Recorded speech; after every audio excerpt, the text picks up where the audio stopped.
sir. This is Real Talk Baseball and Carlos Baseball. With me, as always, is Ernie Orange. Happy Easter to everybody on this hot Sunday evening. It was hot in some places, right? I know in California it's hot. But before we get started, how's it going, Ernie? Well, what's going on, everybody? Happy Easter. We're excited to be back talking baseball. It was an incredible weekend of another great baseball weekend, man. A lot of crazy games, man. Again, a lot of extra inning games, a lot of players going above and beyond to make that extra play to get that game-winning run. It's an exciting time for baseball right now. I continue to see the game growing, and I think as podcasters talking baseball, we enjoy it, and we're excited to bring it here for you all weekend. Yeah. And not only that, we got to see a lot of prospects make their MLB debut. You guys talked about it on Wednesday. Jamal was on here talking about all these new prospects coming up. You were talking about prospects. So that Wednesday show really helps us out to kind of get all that stuff out of the way and then get into the weekend series and talk about what we're going to talk about today, of course. But the first topic, man, Joe Adell, your boy Joe Adell. You did talk about him on Wednesday on how hard he was working to get to where he's at. Dude, where were you when he made all those 3 catches? Well, let's just be honest. I was in Rancho Cucamonga visiting some family. I just couldn't believe that Joe already had robbed 1. Then I heard he robbed 2. And then I was driving back home and I hear that he robbed 3. I just couldn't believe it. You know, it's a great story of a guy that was a late bloomer into this game. You know, he was expected to do great things. He struggled in this game. He was a defensive liability for most of the beginning of his career. That guy could not make really good plays out there. Friday alone, he didn't catch a ball that cost us a game. Come Saturday, everything changed. You could tell he's been working really hard with Torrey Hunter, Mike Trout on the outfield. You know, good for him, man. It shows that once you put in the work and persevere, things will finally fall in place for you. And that was a great example. 3 home runs robbed. That's an impressive feat, man. I don't think I've ever witnessed anything like that. And for him to do that, honestly, falling into the stands in the top of the 9th inning to save the game. Wow, what an impressive game, man. I think I had never seen a defensive performance like that before. Yeah, and for those of you that haven't seen it, I'm going to go ahead and put the video on right now. Balls at 1 strike. There's a drive out to right from Raleigh. Adell's back near the wall. He leaps, and he caught it! Joe Adell! Naylor, deep drive, right field, and he does it again! Wow! Tonight behind the plate with the challenges. J.P. Crawford into the corner, and Adell, there's no way! Joe Adell is having the night of his life! The night of his life, dude. Can you believe those catches? Out of all 3 of them, that last one to me was just like, what the hell? He jumped into the stands, kind of like a Derek Jeter, like when Jeter did in the playoffs years ago. And I saw this and I'm like, what the hell? And I saw everybody blowing it up saying, oh, he caught 3 of them. What do you mean 3 of them? So I went to social media, checked it out. And I'm like, what the hell? This is the best defensive plays one player has made in one game. I think this is crazy, dude. I was excited. I don't think we're ever going to get to see this again. Or are we? No, I don't see this happening ever again, guys.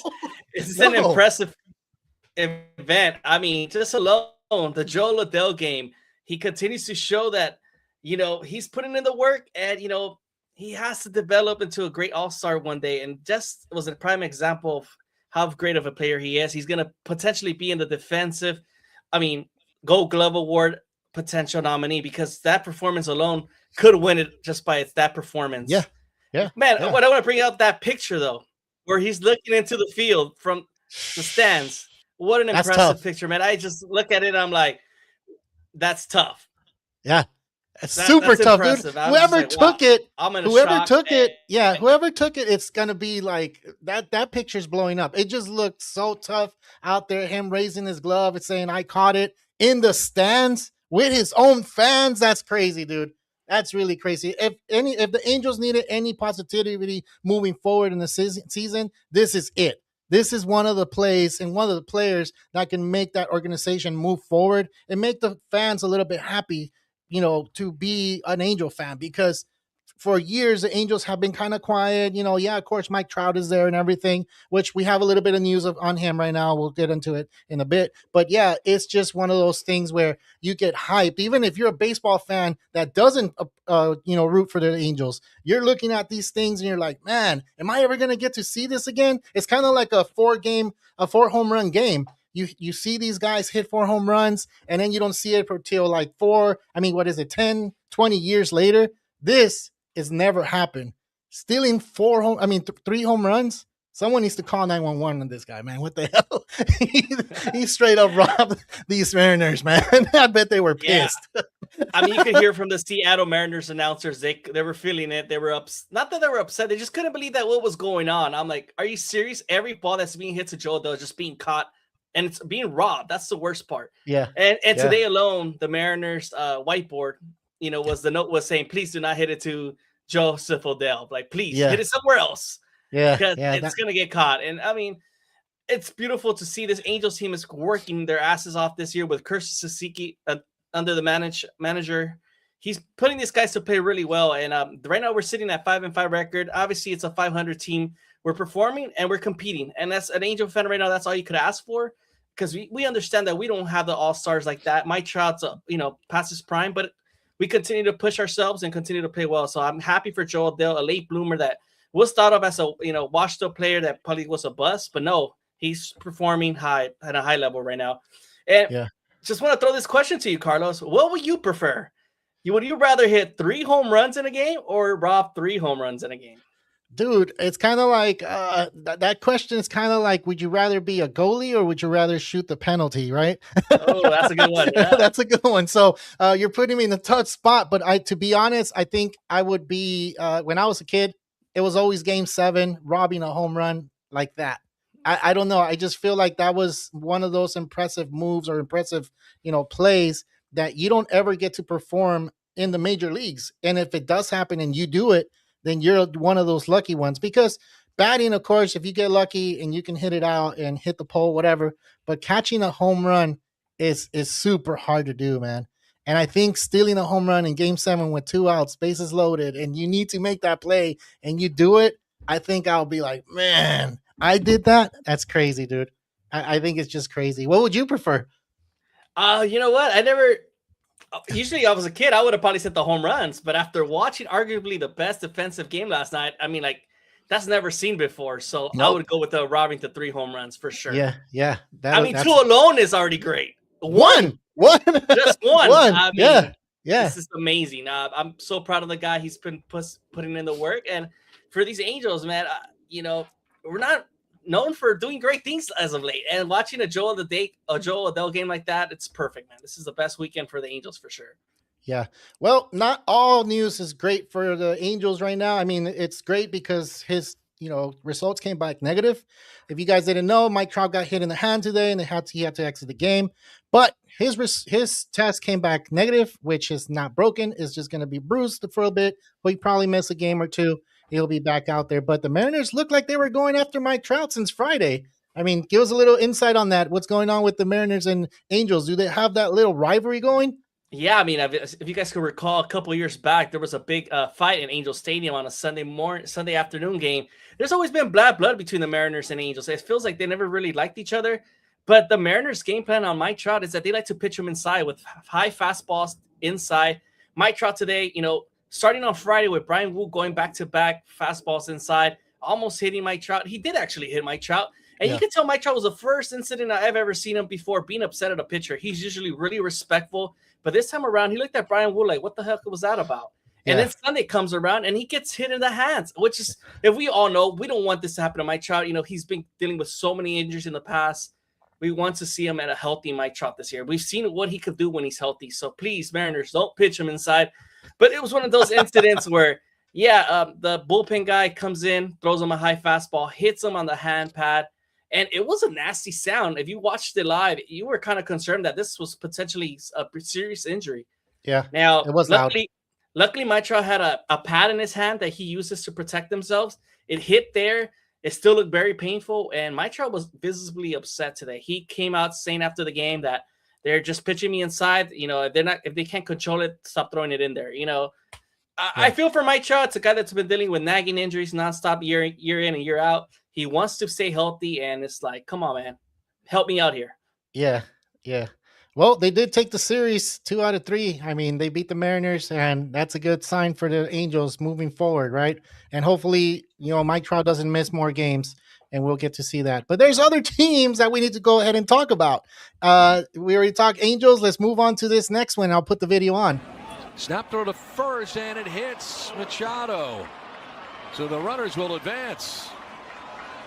And to second, and taking third is Merrill.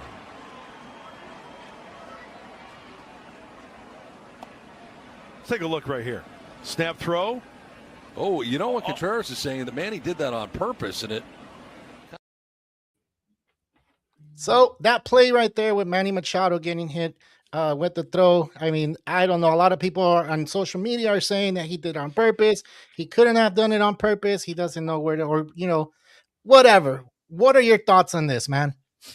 Yeah, come on, guys. Let's be honest. Manny Machado is one of the smartest IQ guys in the baseball field.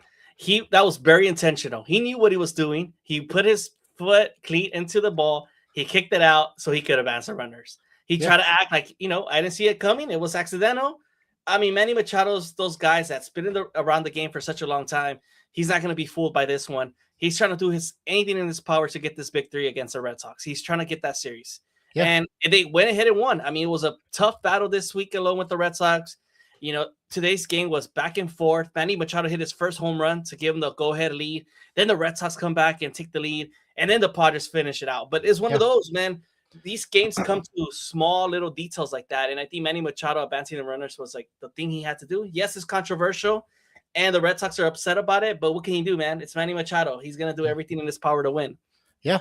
And you know what? Like you said, his IQ is off the charts. If the ball is near him and it was thrown there, of course he's going to take advantage. If you guys want Machado to play the game correctly, he's doing it the right way. Why? Because if that ball's headed towards him, he has every right to put a foot to do something different so the ball can deflect and go somewhere else. So, I know there's a lot of Manny Machado haters out there, but look at this man. Look how he plays the game. If you want to make a play and get him out, make sure you throw that ball to first base, not at him, because they threw it at him. So that's why he stepped, put his foot and it went wherever it went to. So, I mean, all you haters are going to hate, and all you lovers of Manny Machado are going to love what he's doing. And as a baseball fan, if a lot of people say it, if you ain't cheating, you ain't trying, right? So that's the thing with Manny Machado. If that ball's going to be near him, he's going to do anything possible for that ball to deflect and for them to advance. And that's what he did. And,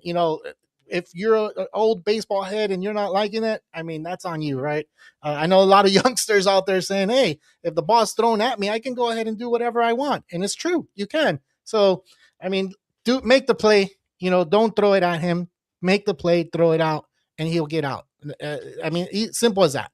And he did what he needed to do for his Padres, and the Padres, they win the series this weekend. They beat the Red Sox. So, yeah, man, it was a crazy game today. Like you said, it was back and forward. And, I kind of do like when Machado does things like this, because it opens a baseball player's mind. It opens, minds of coaches, and they can, talk to their kids and say, hey, he's doing the right things.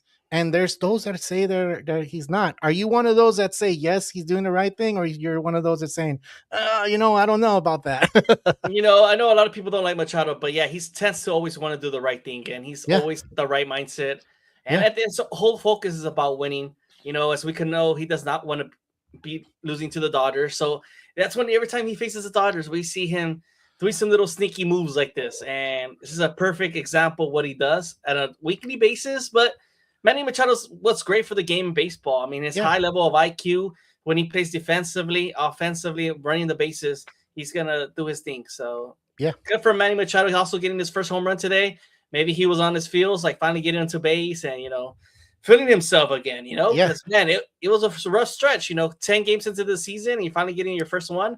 You finally feel elevated, alleviated to finally get one out of the park. That's true. And you know what? There's a lot of Padre fans that are mad at Manny Machado and Tatis because they're not celebrating, Jackson Merrill's home runs. They're not celebrating like they were in the WBC. Remember, this is a long season. You can't get on your players like that. Why? Because this season doesn't end today. You still have 160 or I don't know 159 games, 100 less than that. I don't know how many games are left, but there's a lot of games left that you can't just put all your emotion and all your feels on one game. I mean, you're going to lose some games, you're going to win some games, but it's a long season and they know when to pick it up and they will pick it up. So if you're a Padre fan out there, don't give up too easy right now. They're still finding their groove. They're still trying to find and push their limits. And, they'll probably do it at the end of the month. And that's when it's going to start. So, yeah, don't get too too upset at that. Yeah, I know the Padres are off to like a slow start, 4-5, going into the first 90 games into the season. A lot of teams are struggling. So, it's way too early to panic right now. I think the Padres are, just trying to still figure out their fourth and fifth back-end starters right now with the Walker, Buehler, Randy Vasquez situation. They're trying to solidify their back rotation. It's one of those. And then offensively, they just got to get going. I mean, Sander Bogarts hasn't been that one guy they expected. Jackson Murrow still does his thing. Tatis and Machado are still trying to get it going. And it's an aging team. We got to be honest. They're still, on the way, getting older and older. So their hopes is that the young guys are starting to come up and starting to develop like they're supposed to. Definitely, man. All right, let's go into the Yankee series, man. It was the Yankees and Marlins, and the Marlins looked like they were dominating for a bit, and then the Yankees just came out of the gate and took them out, except today, right? But they've been playing good baseball, man. They've been pitching well. They've been fielding well. And, I mean, what else can we say about the Yankees? Is this the team that's going to continue to play really good all the way to the end of September? Or are we just seeing the Yankees beat up on teams that they need to beat up, like the Marlins? No, I think, honestly, this is Yankee teams finally looking like one of the most promising years the Yankees have possibly had as of late. Yeah. I mean, finally, this offensive team is constantly getting base hits with Trent Grisham, Ben Rice out there. Those two lefty bats have been such a spark to their offense. Giancarlo Stanton's finally looking kind of healthy, and Aaron Judge is doing Aaron Judge things.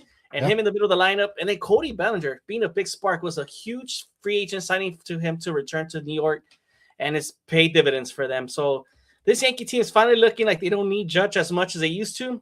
They're finally developing into some like premier top players in their outfield and infield, and their pitching is lights out right now, guys. Step from starting rotation of bullpen is looking great. I mean, even David Bednar, Camilo Doval, Fernando Cruz, man, these guys just look great, and it's finally like they're locked in, which is great for if you're a Yankee fan right now. They're the heavily favorites for the AL, so good for them, man. Are you shocked that this Yankee team is finally looking a bit different than usual?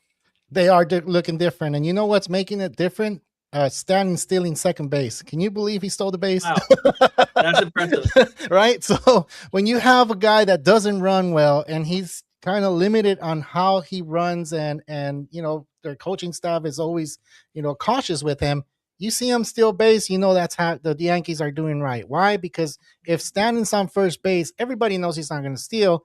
But if Stanton's on first base and he's seeing that the pitcher's not even looking at him, of course he's going to take a bigger lead, and of course he's going to take off to get in scoring position. So good for Stanton, good for the Yankees. The Yankees are doing everything correctly. When Volpe comes back, is he going to be the starter at shortstop? Now that's a question that we want to answered, right? But for right now, I think they're clicking in all cylinders. Yes, it's the beginning of the season, but still, you need to click it in all cylinders in this division. The East is not something to play around with. You better hope that the other teams are not hot, like the Red Sox are not playing good. We got the Blue Jays that just got swept.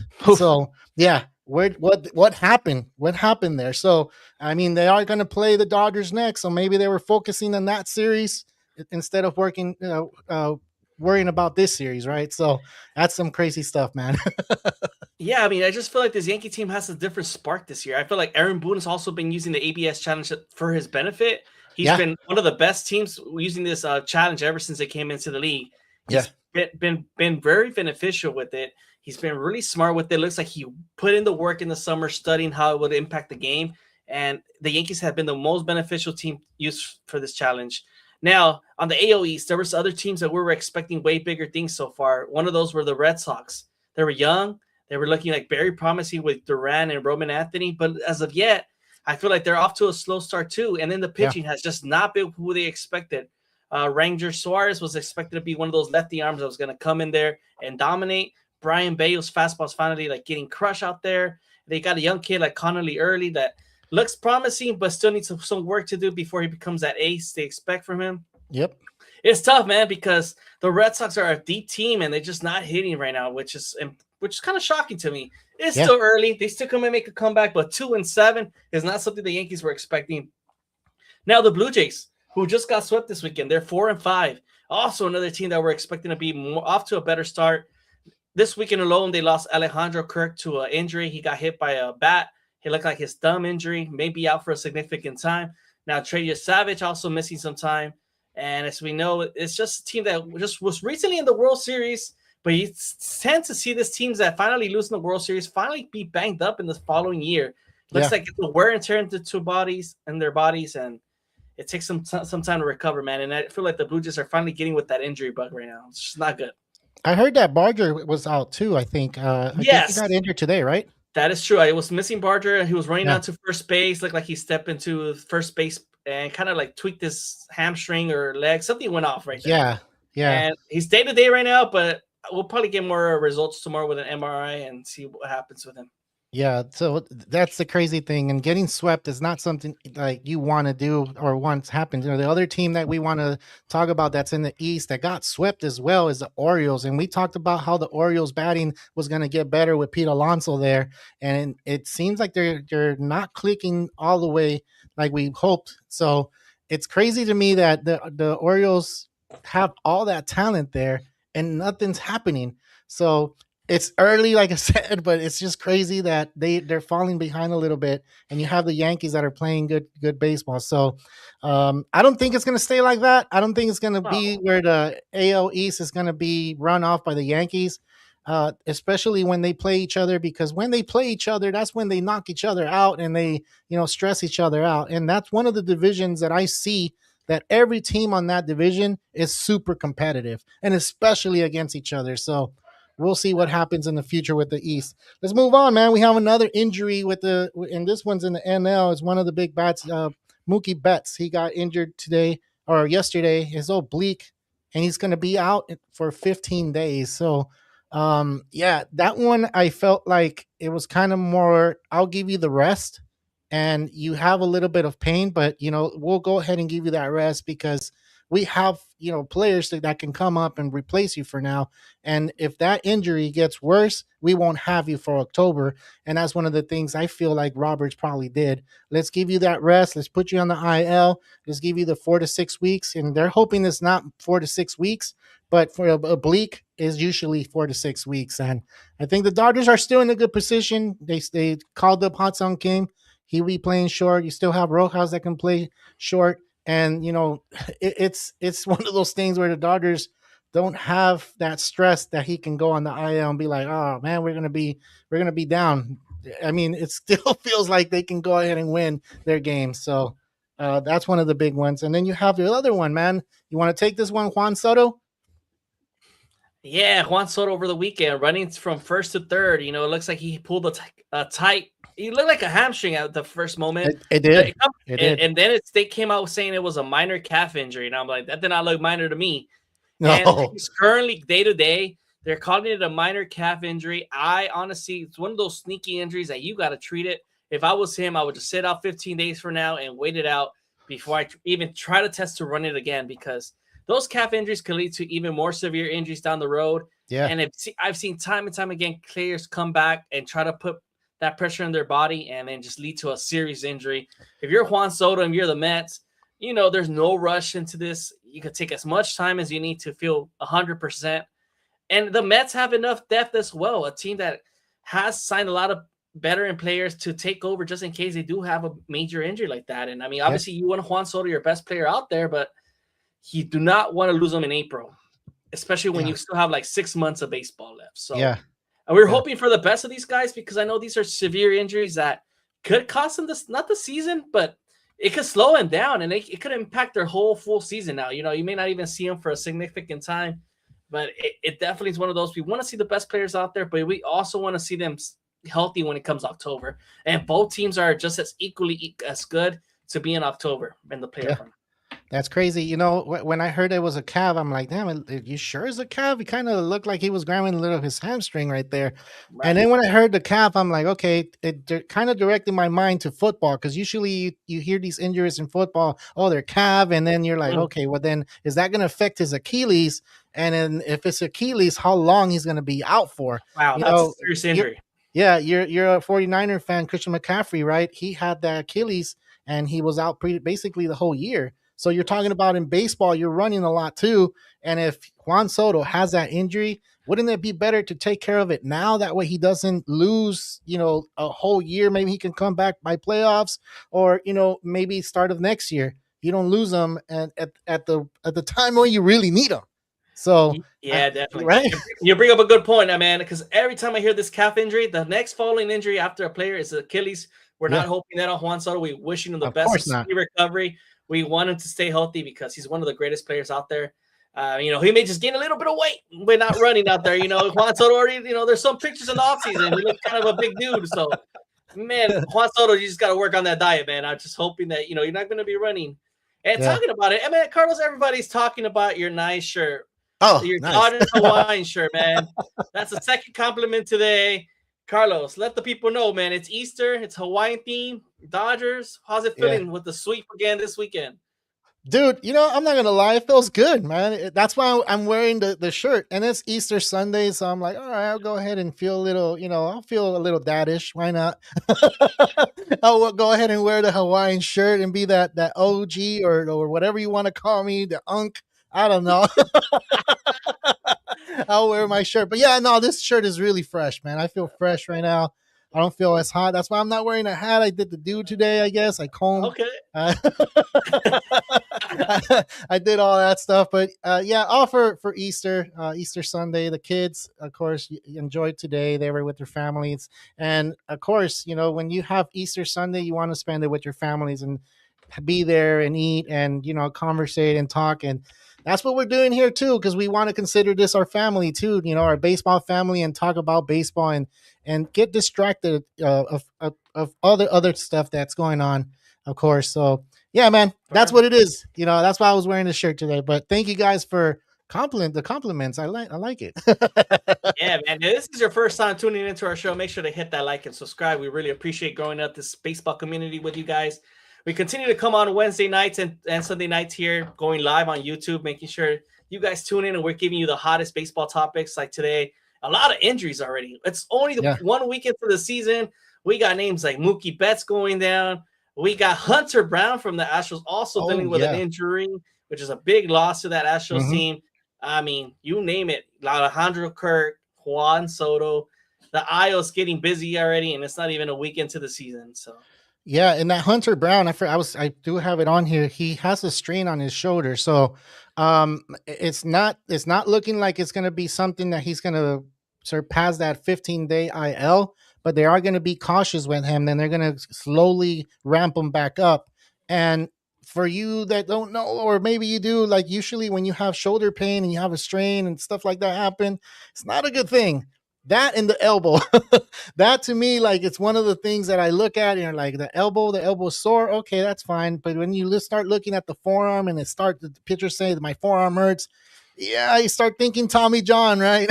right away. But worse right away. Exactly. You start thinking the worst, and that's the thing. Hopefully Hunter Brown is not down. So listen, the thing is, a lot of people talk about players and going down and going to the IL, and there's a lot of people that feel like, oh, hell yeah, thank God he's going into the IL. Like, I'm not one of those. I like to see the best of the best out there. That way, when your team performs well against them, there's no excuses of saying, this player was injured. Oh, that player was injured. Oh, we didn't have the whole team here. Like, no, they're all major leaguers. They're all playing in that team.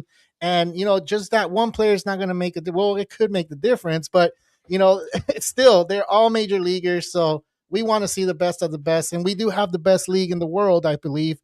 And, and these players, and when we don't get to see them out in the field, we're getting cheated because these guys are super talented. Imagine if Ohtani gets injured, we'll get to miss a certain time without him. And that's not good, So I'm one of those, man. And I know you're the same way, right, Ernie? Yeah. Ideally, we would rather not see no one in the IL. We want like you said, the best of the best playing. And every game. Obviously, we do know injuries do occur, and it's something that's part of the game, obviously. But man, as a person that likes to work out, and I deal with little nagging injuries here and there, I'm just like, I just imagine what these baseball players got to go through and the physical toll they put in their body, especially playing 162 games. That's not an easy feat. And man, they put a lot into their body, and that physical recovery has to be like better than no one else out there because they're athletes. It's one of those hard things to do, for sure. Yeah, definitely. All right, man. I mean, what else can we talk about in baseball? I know they just started. I know we can go ahead and say, go ahead. You got it. I just wanted to ask you one thing. There's a lot of comments in the chat about Roki. Is he your starter going forward? I mean, I know the kid has some promising stuff. Looks sometimes he's either on or off. Should he be the starter for the future? You know what? I think you give him two more starts. Why? Because today's start was one of the ones that he was doing well, and then it just fell apart. And if you looked at the game and you saw the game today, there was a ball hit to first base, and it hit the bag, and it jumped all over Freddie Freeman, and that's what caused the bad luck for Roki Sasaki. And this kid is not having luck right now. I think the ball's not rolling his way. And I think giving them two more starts, I think we'll kind of see, okay, this kid needs to go down to the minors and work on some mechanics, or he's ready to stay up here and pitch for us and continue to go down the stretch. So I think it's a little bit too soon. It's not football to where we can say, you know what, one more start and that's it. No, you can go ahead and give him two more starts and see how we end up and where he's at. I mean, I know the Dodgers hitting bailed him out today, but I think that it's two starts. I think we should be fine with him. And I mean, it's just the ball not rolling on his side. Yeah, sometimes you feel that pressure. You want to perform well, and the baseball gods, for some reason, are just leading you the other way, man. Yeah, and it's not that the kid doesn't have the mechanics or the stuff. I know Dave Roberts trusts him, but it's just one of those things. Sometimes you go through some bad times in baseball, tough luck, bad bounces, something you can't control. And I feel Roki Sasaki's feeling that pressure right now. He wants to overperform. He's feeling the pressure a little bit to deliver. And then something happens he wasn't expecting. Like, damn it! Now I'm screwing up again, and that pressure comes again. Yeah. I wanted to say one more thing. I think right now when I see the Dodger game or I see all these Dodger players on that roster, I feel like this is the best team assembled in Dodgers history. I know we talked about the 2020. Is it the 2022 where who was it? We had Scherzer on the team. Yes. 2022 or 2023. I forget what year it was. And they were saying that team was the best assembled ever. And I agreed. But then after seeing the Dodgers this season, seeing the lineup, seeing the pitching staff, seeing the bullpen that's on there, looking at the dugout, you have the team spirit going in there, and all out. I just feel like this is the best roster. And sometimes the best rosters don't win the World Series. And it's happened all this time, and that's what kind of is in the back of my head. I'm like, they're trying to do the repeat. They got their players, they got their bullpen and everything. Is it going to be the three-peat that we're expecting as a Dodger fan this year? And we'll see, man. But yeah, I think it's one of the best teams rostered wise that I've ever encountered, ever seen. And we were used to seeing the Yankees be there. I'm seeing a lot of Yankee fans right now on social media commentating on Dodgers and being happy that they lost and being happy that they're losing. And I'm like, wait, it used to be the other way around. It used to be Dodger fans or Braves fans or whatever it was making videos of times changed. I'm like, I even comment on them. I'm like, what? A Yankee fan talking about the Dodgers? Worry about the Yankees, dude. Like, what the hell? So it's the Dodgers are the most hated team right now. If you're not a Dodger fan, everyone hates the Dodgers right now. Yeah. It's just what it does to you. It's one of the biggest teams in the market right now. And, even with losing Mookie right now, the depth they have in that roster, it's like, man, they're going to miss Mookie defensively and his bat and that 3-hole. Obviously, Mookie's a Hall of Famer, a guy that delivers in the biggest moments. But, you still have three other guys like Shohei, Freeman with one of the most beautiful swings. And then Kyle Tucker, who's off to a slow start. But once he gets going, that lefty bat's one of the most dangerous bats in baseball, too. Yeah, it is. So. Hey, I got a question. If you had a chance to meet an MLB player, what MLB player would you meet? Oh, man, that's a tough one. I want to meet all of them. But, I mean, you would have to, want to meet him and ask him questions and, hang out with him. I'll put it that way. Hang out. Let's just put it, hang out with him. Who do you think looks Okay, cool and stuff to hang out with? Look, I would say my Trout, but he gives me the vibes that he's a little too boring for my personality. So I need somebody with a little bit more somebody that matches my personality. I would Your give me energy? Jazz Chisholm. I want to be at the club with Jazz Chisholm. How about that one? Jazz Chisholm? Oh, really? What would you talk about? I don't know, man. Money and music. And music? Oh, damn. Yeah, we're gonna be at the club. What you mean? I never thought that one. Jazz Chisholm? All right, cool. I mean, Yeah. I didn't see that one coming, to be honest. I had to throw you a curveball. Yeah, no, that's a good one. Jazz Chisholm doesn't look like he's a boring guy. He looks like he's a guy that's out there. He likes to go out and stuff like that. I think that's cool, man. That's perfect. For sure. Yeah. All right, man. We reached that point in time. If we don't have anything else, I mean, it's kind of like a slow baseball time, I guess. Everybody's ramping up. Everybody's getting their teams together. And, I mean, there's a couple good series coming up. I know the Dodgers and Blue Jays are playing tomorrow. That's going to be, I guess, a rematch in this coming up week. Do you look forward to looking at that series? Yeah, it's definitely a must watch. You know, Dodgers heading back into Toronto, and I know Toronto fans are going to give the boos and crap to the Dodger players. You know, they don't like them very much right now. Yeah. And obviously the Blue Jays are a little bit banged up, but their players will come out playing hard. You know, George Springer and Vladdy Jr. are still going to perform at a high level, especially against the Dodgers. No, you know, it has to happen. Yeah. It has to happen. Who are they going to boo the most? Are they going to boo Will Smith? Are they going to boo Rojas? Or, I mean, Ohtani's going to already get booed. But who's going to get more booed out of those three? Oh, it has to be Rojas, man. The guy they least expected it. You know, hurt him the most. Definitely. Yeah, it's going to happen. It's going to happen. All right. It has to happen. It has to, right? All right. Thank you guys for watching. I saw the comments on here. Ernie has been working on it. Thanks, man. We're trying to work everything together.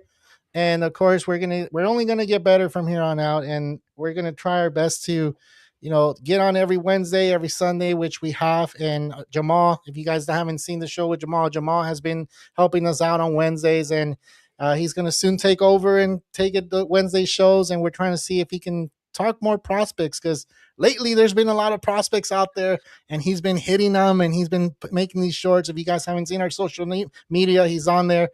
Give us comments, give us likes, share the videos. That'll help us out a lot to grow. But yeah, last mentions, Ernie, go ahead, man. Yeah, well, just thank you everybody for tuning in, and we hope to see you this Wednesday show. And Jamal will be in the mix with us here, and you know, we'll see what happens next. And baseball, there's always something exciting going on. Yes, it is, man. All right, from all of us here on Real Talk Baseball and Calls Baseball, this is Ernie Orange. Real Talk Baseball, signing out.